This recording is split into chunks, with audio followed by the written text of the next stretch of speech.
de no conocer quién era el que estaba ahí con ella, a pasar a ser una servidora de él.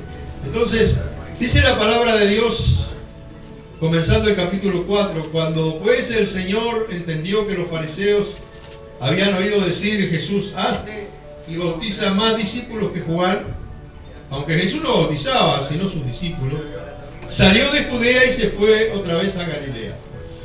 Como les dije en la primera de las clases que tomamos, la mayoría de las Biblias tenemos unos mapas atrás de la Biblia, las Biblias impresas, por supuesto, ¿no?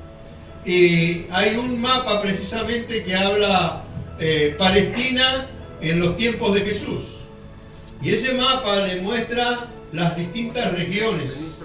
Y si usted presta especial atención, en la parte de abajo del mapa está la región de Judea, y ahí está la ciudad de Belén, ahí está Betania, y ahí está Jerusalén y otras ciudades importantes.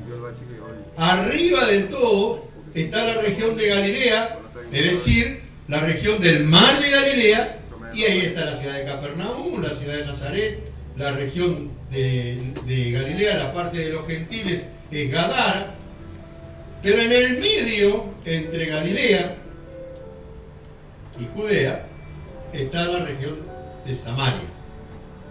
Entonces, esto es muy importante que lo podamos entender, porque Jesús tenía que pasar de Jerusalén o de la zona de Judea, ir hacia la parte norte, es decir, donde estaba la región de Galilea, donde él vivía, que es la ciudad de Capernaum y toda esa región. Él se iba para ese lado, y tradicionalmente cualquier judío que hacía ese trayecto, o de ida o de venida, lo que hacía era, no pasaban por Samaria. Rodeaban la ciudad de Samaria, hacían un trayecto larguísimo, porque, como vamos a ver dentro de unos instantes, había una enemistad entre samaritanos y judíos, y los judíos no podían ni estar al lado de los samaritanos. Entonces, dice la palabra de Dios que Jesús tenía que hacer ese trayecto, ir de Judea a Galilea. Como cualquier judío, lo normal hubiera sido que él hubiera hecho un rodeo, ¿verdad? Es decir, fuera por los costados de la región de Samaria y llegar a Galilea en el momento que le durara el viaje. Pero dice el versículo 4 algo muy interesante. Versículo 4 del capítulo 4: y le era necesario pasar por Samaria. Diga conmigo: cita divina. Cita divina. Había una cita, un plan de Dios, un propósito de Dios, un encuentro divino preparado por el propio Señor para salvar a esa mujer, para tratar con esa mujer. Y dice la palabra de Dios que le era necesario pasar por Samaria. Así como, si usted recuerda el momento en que Jesús y los discípulos cruzaron el mar de Galilea a la región de los Gadarenos. ¿Recuerdan esa historia? Que había un endemoniado que lo ataban con cadenas y estaba desnudo y rompía las cadenas y nadie lo podía someter, y vivía en los sepulcros, dice. Jesús cruza al otro lado de la región de Gadara, va, libera al endemoniado y vuelve. El único propósito que tuvo Jesús ahí era liberar a ese hombre. Pero ese hombre se convirtió en un discípulo de Cristo que pregonó el Evangelio entre su gente y su ciudad. Aquí tenemos una historia similar. Jesús va a entrar a la región de Samaria y particularmente a la ciudad que se llama Sicar para tratar con una sola persona. Y es así como el Señor trata con cada uno de nosotros. Él nos trata, estamos todos y nos trata grupalmente. Sí, Él derrama bendición para todos en lo que estamos reunidos, porque dice la palabra de Dios en el Salmo 133, mirá cuán bueno y delicioso es habitar los hermanos juntos y en armonía, y al final dice, porque allí envía bendición el Señor, bendición y vida eterna. Pero, el Señor trata con cada uno de nosotros particularmente. Y es lo que Él está haciendo hoy también. Él está tratando con cada uno de nosotros. Él está manifestando su amor a cada uno de nosotros, pero en forma particular. Y es por eso que cada uno de nosotros lo vamos a percibir de una manera diferente, de acuerdo a nuestras circunstancias, de acuerdo a nuestras situaciones y de acuerdo a que abramos nuestro corazón para recibir de ese amor y de esa gracia abundante que viene de la presencia de Dios. Entonces, Jesús quería tratar con esta mujer. Dice la palabra de Dios, vino pues a una ciudad de Samaria llamada Sicar, junto a la heredad que Jacob dio a su hijo José. Esa heredad también es interesante porque cuando ustedes conocen la historia de José, fue el gobernador de Egipto y murió. Pero antes de morir le dijo a sus hermanos y a su gente, le dijo, no me entierren aquí. Cuando Dios nos visite y nos saque en libertad, lleven mis huesos para ser enterrados en Canaán, en la tierra prometida. Y en esa región de Sicar, ahí en esa región fue donde enterraron los huesos de José, que era una heredad que Jacob, su padre, había comprado para esos propósitos. Verso número 5. Y estaba allí el pozo de Jacob. Entonces Jesús, cansado del camino, se sentó así junto al pozo. Era como la hora sexta, eran las 12 del mediodía. Había caminado bastante por una región desértica, por una región donde hay mucho calor, donde hay mucha arena, mucha tierra, mucho polvo. Y está cansado el hombre. Y se sienta junto al pozo, dice, porque él está esperando algo.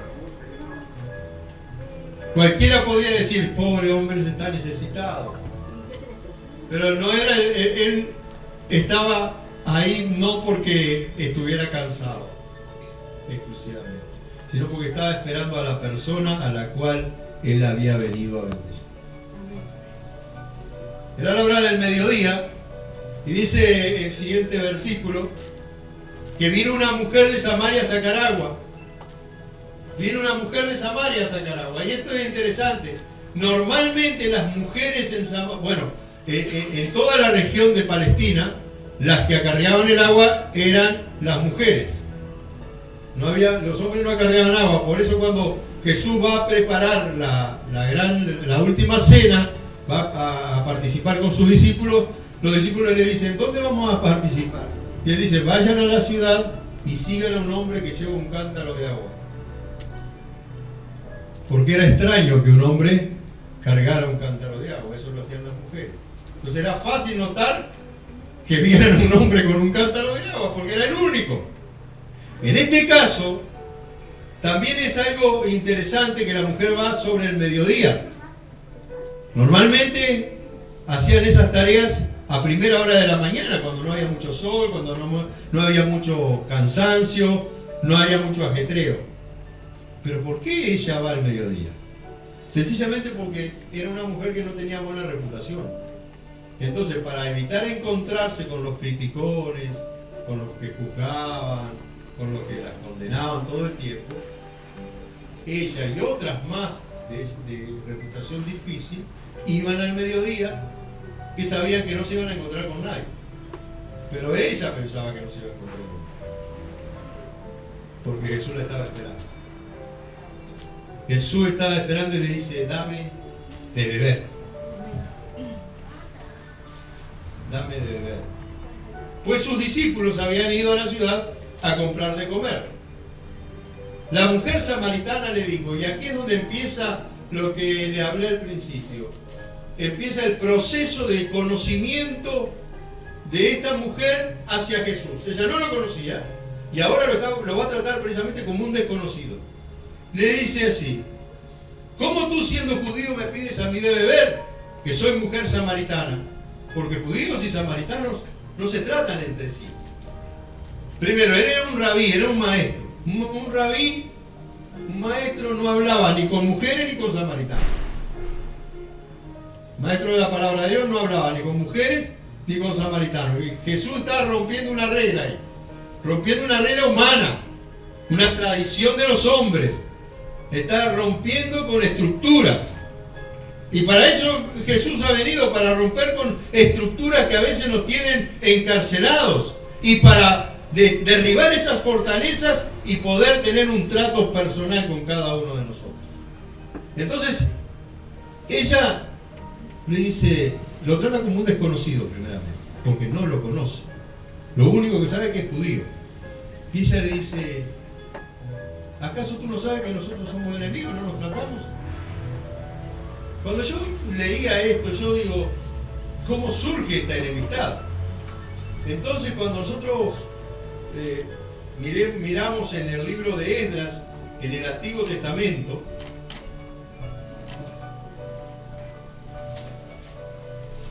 gracias, hermano.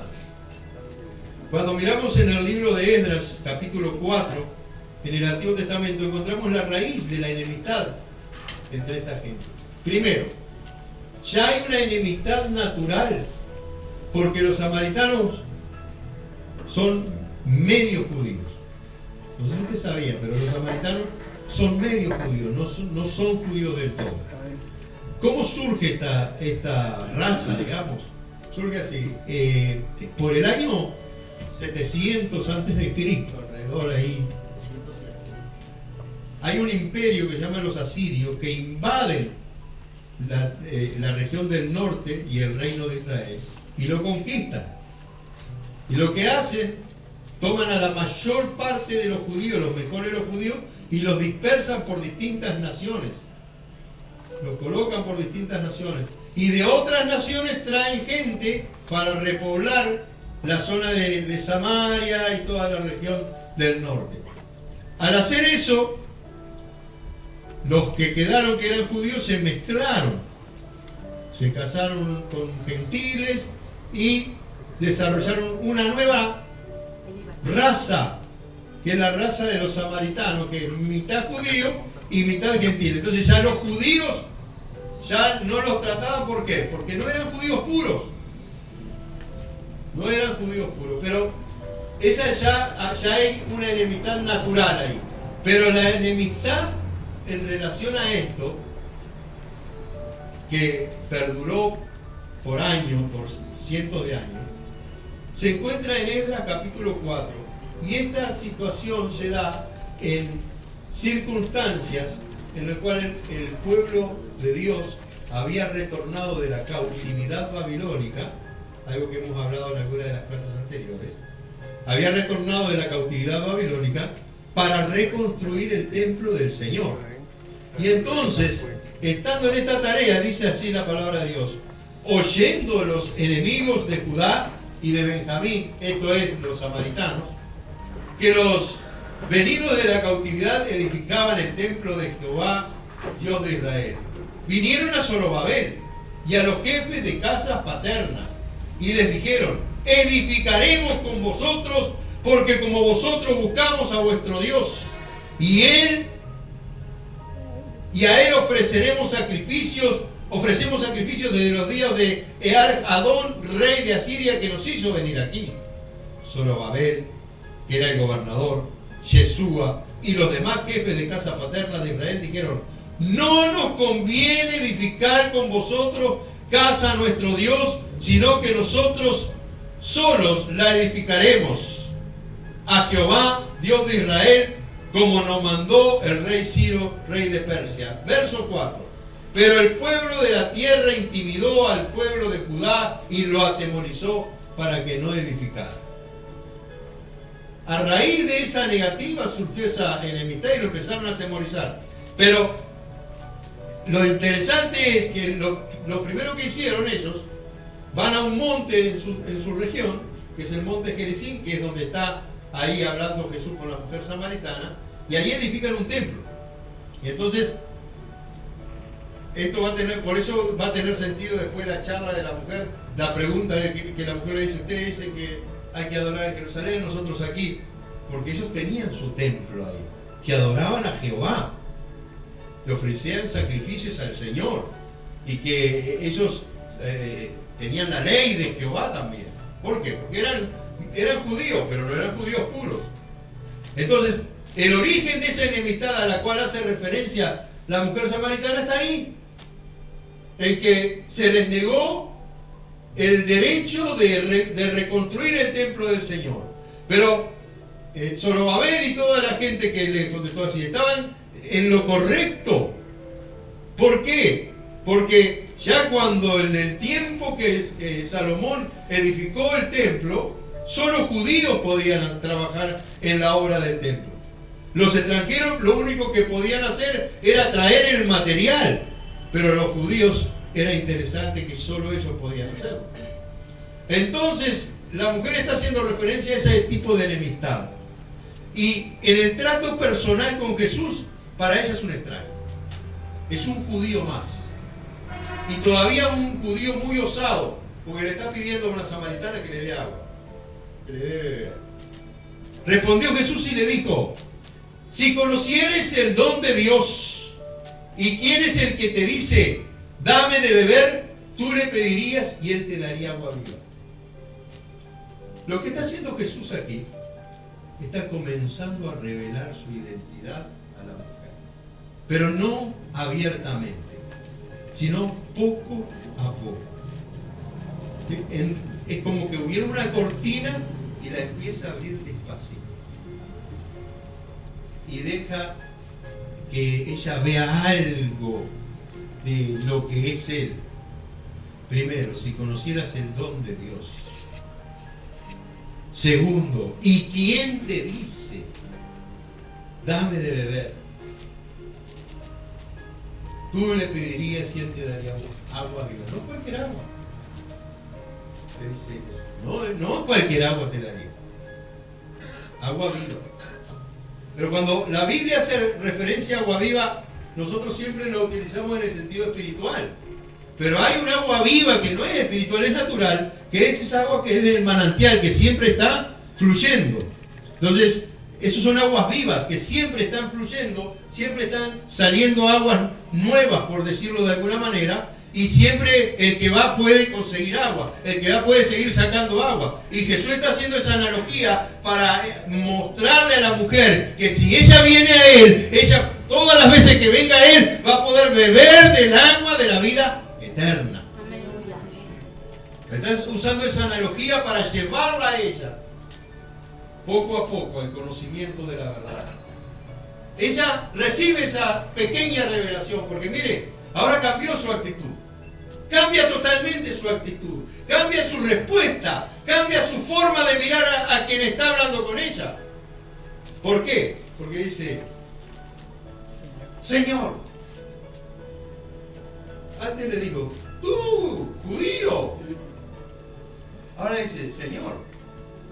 O sea, una expresión digna, una expresión de respeto, una expresión de reconocimiento. Le dice, no tienes con qué sacarla. Y el pozo es hondo. ¿De dónde pues tienes el agua viva? En otras palabras, ella sigue pensando naturalmente. O sea, si bien ella ha recibido esa revelación de quién es Jesús en parte, pero todavía está haciendo un análisis natural. Ella sigue pensando que el agua viva que le va a dar Él es de ese pozo. Pero no tiene cómo sacarla. El pozo es hondo, así que hay otro lugar, hay otra fuente. Y es lo que Jesús le está queriendo mostrar. Hay otra fuente. Hay una fuente en la cual el agua que da salta para vida eterna. Pero ella sigue reflexionando. Sigue reflexionando de una manera sincera, honesta. ¿Acaso eres tú mayor que nuestro padre Jacob, que nos dio este pozo del cual bebieron él, sus hijos y sus ganados? En otras palabras, ella está haciendo una reflexión y está diciendo, la única manera para que tú nos puedas dar esa agua viva que me dices, ya que no tienes cómo sacarla del pozo, ya no tienes cómo acceder al pozo, así que tienes por otro lado. La única manera es que tú seas alguien mayor a Jacob. ¿Lo eres?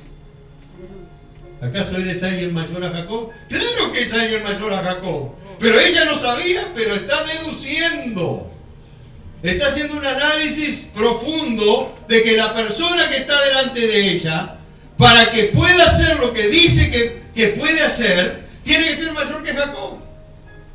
Viene Jacob, ¿qué herencia le dejó? Edificó ese pozo y bebieron él, sus hijos, y están bebiendo ahora todos los samaritanos de ese mismo pozo. Es decir, una herencia muy prominente les dejó. Así que tú tienes que ser alguien mayor para poder hacer lo que dice. Y entonces ahí hay una incertidumbre en la mujer. ¿Serás? ¿No serás? Respondió Jesús y le dijo: cualquiera que bebiere de esta agua, es decir, yo me lo imagino a Jesús señalando el pozo, ¿no? Cualquiera que bebiere de esta agua volverá a tener sed. Mas el que bebiere del agua que yo le daré, no tendrá sed jamás, sino que el agua que yo le daré será en él una fuente de agua que salte para vida eterna. La cortina se corrió un poco más. La cortina se corrió un poco más y se deja ver algo más. Porque, ¿cómo es posible? Va a ser un agua que salte para vida eterna. Si Él me la da, quiere decir que debe ser mayor que yo. Yo me imagino que la mujer está haciendo todos estos razonamientos internamente mientras Jesús le habla. ¿Por qué? Porque ella va a reflexionar nuevamente. Y le dice lo siguiente: Señor, dame esa agua para que no tenga yo sed ni venga aquí a sacarla. Es decir, ella, si bien es cierto, está recibiendo la revelación, pero todavía tiene un análisis que es natural. Todavía tiene un análisis mental, racional. ¿Por qué? Porque ella está pensando en la sed natural. Pues ella le está diciendo: dame esa agua viva, sí, para que yo no tenga que venir a buscar más agua acá. Para que yo no tenga que venir a sacarla del pozo. Pero Jesús entonces quiere abrir la cortina un poco más. Jesús quiere abrir la cortina un poco más. Jesús le dijo, y es interesante lo que hace Jesús. Deja de hablar de lo que están hablando y le saca el tema para otro lado a propósito. Porque Él quiere correr la cortina un poco más. Él quiere dejarse ver un poco más. Le dice: ve y llama a tu marido. Y ella le contesta: no tengo marido. Jesús le dijo: bien has dicho, no tengo marido. Porque 5 maridos. Ahí la cortina yo creo que se abrió bastante. Bastante. Porque 5 maridos has tenido y el que ahora tienes no es tu marido. Esto has dicho con verdad. Ahí la mujer dijo: sin duda este tiene que ser mayor que Jacob. Porque para que conozca mi vida un desconocido, tiene que ser mayor que Jacob. Así que ella llega a una conclusión: Señor, me parece que tú eres profeta. ¿Por qué le dice eso? Y porque solamente un profeta puede recibir de parte de Dios tal conocimiento. Solamente un profeta puede revelar, puede mostrarle la vida de alguien sin haberla conocido, porque Dios se la reveló. Y entonces ella ya está cambiando totalmente.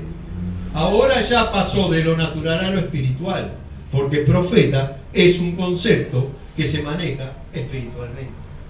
Entonces ya ahora, a partir de ahora, ella ya no va a manejar de forma natural el diálogo, sino que ella va a manejarlo de forma espiritual y va a progresar espiritualmente. Y esto es en una conversación sola lo que pasa. Y esto es lo que yo quiero que ustedes entiendan. Hay gente que está en la iglesia 20, 30 años y nunca pasan de conocer a Jesús como el Salvador nada más. Y nunca más nada. Pero esta mujer, en una sola conversación, pasó de desconocerlo totalmente a ser una discípula, una seguidora que le servía. En un rato. Wow, que el Señor haga eso con cada uno de los que vienen a la iglesia, hermano. ¿No? ¿Sabe lo que sería tremendo el avivamiento en la iglesia? Entonces, ella, al decirle eso, cambia el hilo de la conversación también. Pero a diferencia de Jesús, que lo hizo a propósito para revelarse a ella lo hace porque quiere conocer más de lo que este que está aquí, que le dice que tiene aguas vivas para darle, le puede enseñar. Y ella le dice: nuestros padres adoraron en este mundo. Y vosotros decís que en Jerusalén es el lugar donde se debe adorar. Mire cuál es la preocupación de esta mujer. Una mujer de dudosa reputación. Una mujer en la cual no tenía ningún conocimiento de Jesús. Una mujer que aparentemente analizaba todo de forma natural. Pero su preocupación es ahora: ¿cómo se adora? ¿Dónde hay que adorar? Me la imagino que si Jesús le hubiera dicho que había que ir a Jerusalén a adorar, esa mujer derribaría todas las barreras culturales y hubiera ido a Jerusalén a adorar por el progreso de conocimiento del Salvador que estaba teniendo. Ella dice: ¿dónde? Jesús le dijo: mujer, créeme que la hora viene cuando ni en este monte, ni en Jerusalén, porque en Jerusalén en unos años no iba a haber templo. Así que imagínense si Jesús le decía en Jerusalén y cuando destruyeran el templo, bueno, ¿y en dónde adoramos? Entonces Jesús le dice: no es el lugar, no es la geografía, no es la posición física, es el corazón que adora lo que importa. Lo que dice: la hora viene y ahora es cuando los verdaderos adoradores adorarán al Padre en espíritu y en verdad. Verdaderos adoradores, no importa dónde. No importa si estás en una montaña o si estás en una casa. No importa si estás en un trabajo o si estás caminando por las calles. Lo importante es que si tú adoras a Dios, lo tienes que hacer de una forma que sea espiritual y que sea una adoración verdadera, una adoración que sale del corazón.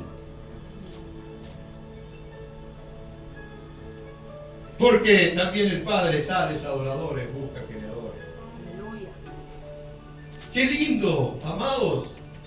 Dios está buscando todavía esos adoradores. Dios sigue buscando esos adoradores. Miren, no estoy hablando de que nos pongamos así, ¿no?, para cantar. No, eso no es simple. Solo eso, adoración no. Se adora cantando, por supuesto. Pero la adoración es una actitud de vida. Una persona que es adoradora vive para adorar a Dios. Todo lo que hace es para honrarle. Todo lo que hace es para exaltarle, para glorificarle y para que Él sea honrado totalmente. Y que nada de lo que haga uno se quede en uno. Nada de lo que hagamos nosotros, si somos verdaderos adoradores, no puede quedarse en uno. Tiene que fluir hacia el cielo, hacia el trono de la gracia, hacia la presencia de Dios, para rendirle el debido honor al Creador. ¿Por qué le están buscando esos adoradores? Dios es espíritu, dice Jesús. Y los que le adoran en espíritu y en verdad, es necesario que le adoren. En espíritu y en verdad, hermano. El espíritu tiene que fluir cuando nosotros estamos congregados, hermano. El espíritu tiene que manifestarse en nuestras vidas y en la congregación cuando nos juntamos para exaltarle a Él. Porque precisamente cuando nosotros nos juntamos no es para vernos y para saludarnos y para confraternizar.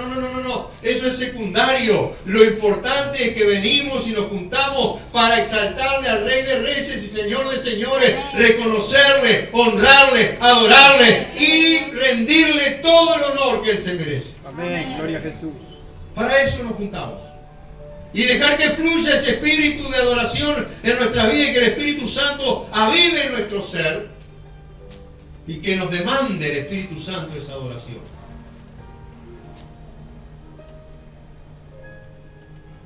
Le dijo la mujer, mire cómo hay hambre en ella. Hay hambre de conocimiento. Sin duda ella tiene información, mucha enseñanza. No sabemos qué le pasó en la vida, que tuvo esos deslices matrimoniales, pero el asunto es que ella tiene conocimiento del plan de Dios. Porque ella le dice, ahora, sabemos que sé que ha de venir el Mesías llamado el Cristo. Cuando Él venga nos declarará todas las cosas. Ella está con hambre. Pero lo que no se ha dado cuenta ella, que fue el propio Jesús que la fue llevando a esa condición de tener hambre de respuestas verdaderas. Y entonces ahí Jesús agarra dos palos, corre la cortina para allá hasta el fondo y para allá y se revela totalmente. Y dice, yo soy el que habla contigo. Abierto, ya no hay nada que esté velado, está todo revelado. Yo soy el que habla contigo. Hemos recibido esa revelación, hermano. Amén. ¿De quién es Jesús? Hemos tenido ese reconocimiento de Jesús, ese diálogo con Jesús, y hemos entendido claramente, no racionalmente, sino espiritualmente, y lo hemos recibido en el corazón, esa revelación. ¡Wow! Mira quién es Jesús, el más grande, el Salvador del mundo. Y ella misma ahora ya no tiene dudas. En esto vinieron los discípulos y se maravillaron de que hablaba con una mujer. Sin embargo, ninguno dijo, ¿qué preguntas o qué hablas con ella? Entonces, la mujer dejó su cántaro. ¿Qué había ido a hacer las mujeres? ¿Qué había ido a buscar? Agua. Pero ya había recibido el agua que precisaba. ¡Gloria a Dios!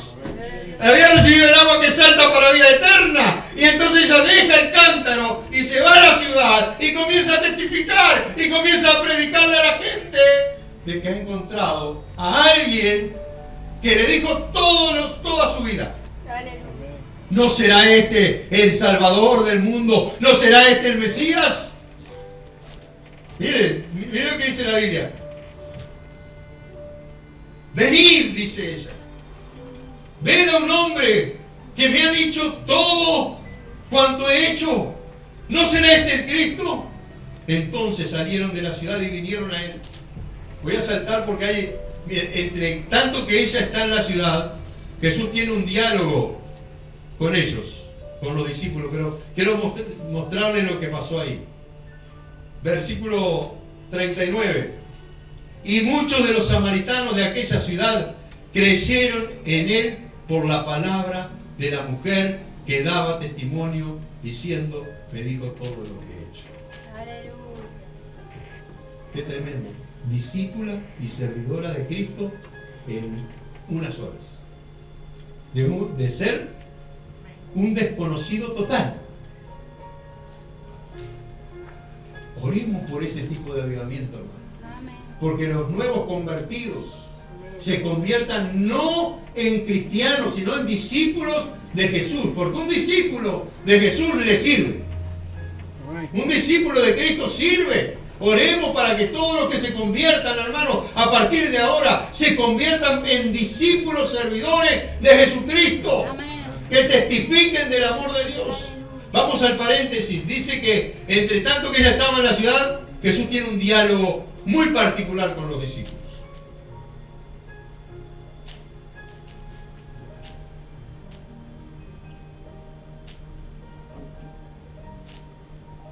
Versículo 33. Entre tanto los discípulos le rogaban diciendo, Rabí, come. Y Jesús vio que tenía, si usted analiza los diálogos personales que tenía Jesús con los discípulos o con otras personas, a veces es desconcertante en sus respuestas. Porque ellos están hablando de forma natural, hablando de comida natural. Pero Jesús les habla de la comida espiritual. Les habla de la comida verdadera. Dice, ellos le rogan, Rabí, come. Ellos sabían que había caminado en la mañana y que estaba con hambre el hombre. Y él les dijo, yo tengo una comida que comer que vosotros no sabéis. Los discípulos están como la mujer samaritana al principio. Piensan de forma natural. Miren lo que piensan ellos. De forma natural.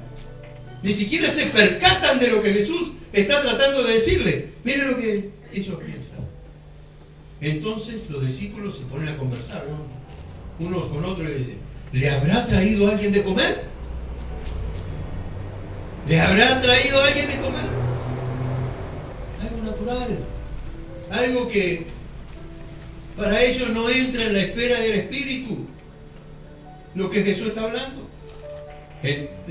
Jesús les dijo, mi comida, y ahí les habla claramente, ahí también a los discípulos les tiene que abrir la cortina. Mi comida es que haga la voluntad del que me envió y que acabe su obra. ¿No decís vosotros, aún faltan 4 meses para que llegue la siega? La siega es el tiempo de la cosecha, ¿verdad? De donde se recoge el fruto. Y se utiliza generalmente para el trigo. He aquí yo os digo, alzad vuestros ojos y mirad los campos, porque ya están blancos para la siega. ¿De qué está hablando Jesús? ¿Está hablando de levantar el trigo? ¿O está hablando de otra cosa? Está hablando de otra cosa. Está hablando de lo que está por pasar. Está hablando de algo que está por acontecer. Y entonces utiliza la analogía de la siembra y la cosecha. Y entonces, sigamos para que podamos ver. Verso 36. Y el que siega recibe salario y recoge fruto para vida eterna. Para que el que siembra goce juntamente con el que ciega. Y ahí, cuando habla para vida eterna, ahí le está mostrando que de lo que él está hablando no es de la cosecha y de la siega natural, sino que está hablando de el cosechar almas, de el recoger una gran cosecha de personas convertidas al Evangelio. Yo os he enviado a cegar lo que vosotros no labrasteis, otros labraron y vosotros habéis entrado en sus labores. Y leemos de nuevo lo que dijimos. Ahí termina, mientras la mujer samaritana está hablando con los samaritanos, Jesús tiene este diálogo. Y muchos de los samaritanos de aquella ciudad creyeron en él por la palabra de la mujer que daba testimonio diciendo, me dijo todo lo que he dicho, todo lo que he hecho.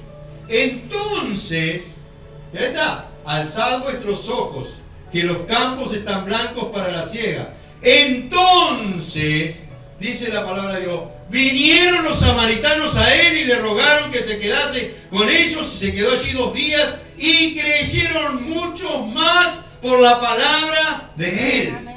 Alabado sea el Señor. A eso estaba refiriéndose Jesús cuando les estaba hablando a los discípulos. Les estaba hablando que ellos pensaban que todavía tenían tiempo para hacer el trabajo, pero que la cosecha ya estaba lista. Ya estaba lista. Y ahí viene la multitud, viene a Jesús. Y le ruegan, quédate aquí, hablanos, enseñanos. Y entonces, dice la Biblia, para ir finalizando, que ellos le empezaron a hablar a la mujer. Ya no creemos solamente por tu dicho, porque nosotros mismos hemos oído y sabemos que verdaderamente este es el Salvador del mundo, el Cristo. Amén. ¡Wow! ¡Qué hermosa historia, hermano! Apasionante el diálogo de Jesús con esta mujer.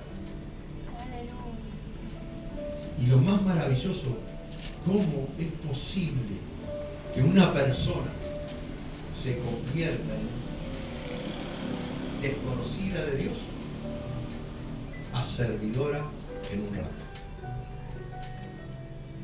Muchos creyeron en Él por la palabra de ella. Yo quisiera que oráramos en esta tarde para que muchos crean en Jesús por tu palabra, por la palabra que tú hablas, por el testimonio que tú das, por la palabra que tú dices. Y que progreses como progresó la mujer samaritana. Progrese en el conocimiento de este Cristo maravilloso, de este Cristo glorioso, y que recibas esas aguas que saltan para vida eterna. Amén. Y que cuando salten para vida eterna empiecen a salpicar a otros. ¿Podemos orar? Amén. Amén. Te adoramos, Señor. Te exaltamos y te damos gracias. Gracias por esta mujer, Señor, que está registrada en tus escrituras como testimonio de lo que una persona que se acerca a Cristo y que tiene hambre del conocimiento de la verdad puede hacerse. Gracias, Padre, por esta palabra, Señor, que tenemos en esta tarde a nuestra disposición, Señor. Pedimos que tú nos llenes con tu Espíritu Santo. Queremos ser esos verdaderos adoradores, Dios mío. Queremos ser esos adoradores que te adoren en espíritu y en verdad, no importando el lugar, ni la situación, ni la circunstancia. Queremos adorarte, Señor, como tú lo mereces. Porque tú mereces ser adorado por el solo hecho de ser Dios. Y nosotros, por el solo hecho de ser tu creación, necesitamos adorarte. Gracias, Padre, por revelarte, por abrir las cortinas, Señor, y quitar el velo del desconocimiento de nuestra vista, de nuestro corazón, Señor, y hacernos entender tus propósitos y tus planes. Ayúdanos, Dios mío, a poder convertirnos en discípulos servidores de Cristo, en discípulos que pregonemos la palabra, Señor, en discípulos que le hablemos del amor tuyo a la gente, Dios mío, en discípulos que la palabra nuestra sea creíble, Dios mío, y que la gente diga, sí, creemos por lo que tú nos has dicho en el Cristo poderoso y glorioso. Queremos traer la gente a los pies de Jesús. Y ayúdanos, Dios mío, a poder ganar gente que se conviertan en discípulos servidores de Cristo. Gracias, Señor, por esta oportunidad, Dios mío, de compartir tu palabra en el nombre de Cristo Jesús. Amén.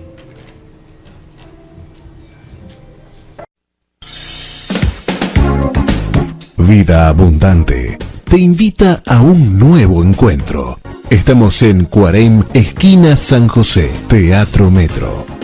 Reuniones martes y jueves a las 16 y los domingos a las 10:30 horas.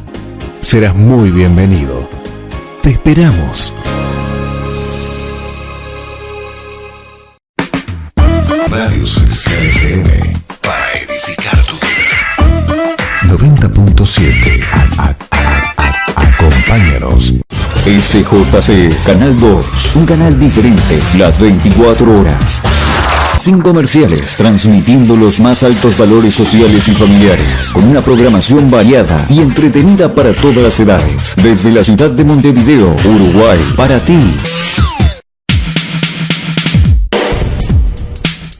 Más que vencedores. Más que vencedores. Una palabra de fe que transformará tu vida. Más que vencedores. De domingos a viernes a las 9 de la mañana. En la 1450 AM, Radio América.